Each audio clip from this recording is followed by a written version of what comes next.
എക്സാമാണ്, വല്ലതും അറിയോ?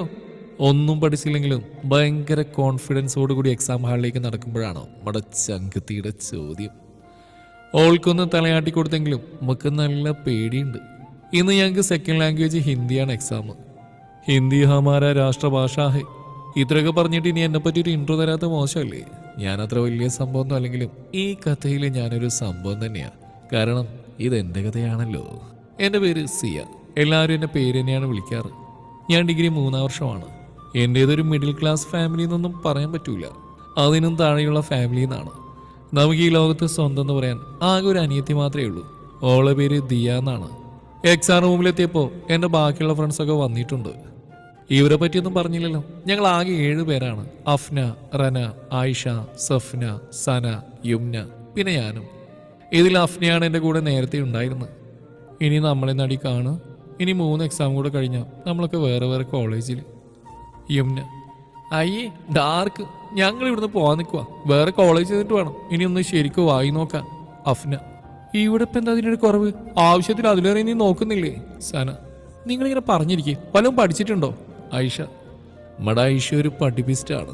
ആയിഷ മാത്രമല്ല, റനയും. ഹിന്ദിയല്ലേ, ടെൻഷൻ മത് കരോ ബേട്ടി. ഹിന്ദിയിൽ സീരിയലും സിനിമയും പാട്ടൊക്കെ ഉള്ളതുകൊണ്ട് തള്ളി വിടാം. ഞാൻ: എടി നമ്മുടെ മുന്നിലിരിക്കണ ഈ ചെക്കനെ നോക്ക്, എന്തോ കാര്യമായിട്ട് പഠിക്കണം തോന്നുന്നു. ഒന്ന് ചുമ്മാ ചോദിച്ചാലോ? എന്തിന്? അതിനെങ്കിലും വെറുതെ വിട് സിയ. റെന അത് പറഞ്ഞ് എൻ്റെ ബാക്കി ടീംസൊക്കെ പുറത്തേക്ക് പോയി. ഇപ്പം ഈ ക്ലാസ്സിൽ ഞാനും അവനും മാത്രമേ ഉള്ളൂ. ബാക്കി ഒരൊറ്റ സ്റ്റുഡൻറ്റ് പോലും ഇല്ല. നമ്മള് വെറുതെ അവൻ്റെ അടുത്ത് നിന്ന് ചുമച്ച് ശബ്ദം ഉണ്ടാക്കി. ഇവനൊന്ന് തിരിഞ്ഞു പോലും നോക്കുന്നില്ല. എന്ത് ജാടയറപ്പ ഇവന്? ഞാൻ പിന്നെയും ചോദിച്ചു, ആ ജാട പിന്നെയും നോക്കിയാലോ? അങ്ങനെ ഞാൻ വെറുതെ വിടാൻ ഉദ്ദേശിച്ചിട്ടില്ല പോക്കര. ഞാൻ ഡെസ്കിലൊന്നും തട്ടി. പണ്ടാരക്കാലൻ. ആ ജാട പിന്നെയും നോക്കിയില്ല. ഇനി ഇവന് ചെവി കേട്ടൂടെ? ചെവിക്ക് വല്ല കംപ്ലൈൻറ്റ് ഉണ്ടാവോ? ഒന്നുകൂടെ ടെസ്റ്റ് ചെയ്യാന്ന് വിചാരിച്ച് ഞാൻ അവൻ്റെ തോളിൽ കൈവച്ചു. ഞാൻ കൈവച്ചു. ആ ജാട റബ്ബർ പന്ത് പോലെ ചാടി എണീറ്റു. എന്താണോ തനിക്ക് വേണ്ടത്? നീ കുറേ നേരം തുടങ്ങിയിട്ട്. എൻ്റെ റബ്ബേ, എന്ത് സാധനം ഇത്? കുറച്ച് ലുക്കുണ്ടെന്ന് വെച്ച് ഞാൻ വെറുതെ പരിചയപ്പെടാന്ന് വിചാരിച്ചു. ഞാൻ സിയ. അവന് തന്നെ പേര് ഞാൻ ചോദിച്ചോ? നീ ചോദിച്ചിട്ടില്ല. ബട്ട് എൻ്റെ പേര് പറഞ്ഞാൽ എൻ്റെ മാനേഴ്സ് അല്ലേ? അണക്കാ മര്യാദ അല്ലാത്ത എൻ്റെ തെറ്റാണോ? ഡീ ഓൻ്റെ ആ കലിപ്പെണ്ണ് ഞാനൊന്ന് വിളിച്ചു കൊടുത്തു. ഞാൻ ബുക്കിലേക്ക് ശ്രദ്ധ ചെലുത്തി. അങ്ങനെ ഹിന്ദി എക്സാം കഴിഞ്ഞ് ഞങ്ങൾ പുറത്തേക്ക് ഇറങ്ങി. ബാഗ് എടുക്കാൻ നിന്നപ്പോഴാണ് ആ ജാട തിണ്ടിയെ വീണ്ടും കണ്ടത്. അവനെ ഞാൻ മൈൻഡാക്കാതെ വീട്ടിലേക്ക് പോന്നു. അധികം തിരക്കില്ലാത്ത റോഡിലൂടെ നടന്നപ്പോൾ മനസ്സിൽ ആ ജാടയുടെ മുഖമാണ്. ഇനി ഇതെൻ്റെ വീട്ടിലെങ്ങാനും അറിഞ്ഞു, ഓർക്കാനേ വയ്യ. നിനക്കിത് എന്തിൻ്റെ കേടായിരുന്നു സിയ? വഴിയിലധികം കറങ്ങാതെ ഞാൻ വീട്ടിലേക്ക് ചെന്നു. സിറ്റ് ഔട്ടിലേക്ക് ചെന്നപ്പോൾ അറിയാത്ത ചില കാരണവന്മാർ. ആരുടെയും മുഖം മനസ്സിലായില്ലെങ്കിലും ഒരാളുടെ മുഖം വ്യക്തമായി മനസ്സിലായി.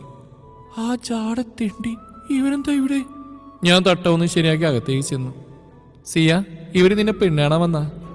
ഒന്ന് ഞെട്ടിത്തിരിച്ച് അവർ നോക്കിയപ്പോൾ എൻ്റെ കുടുംബക്കാരുടെ മുഖത്തൊക്കെ നല്ല സന്തോഷം ഉണ്ടായിരുന്നു.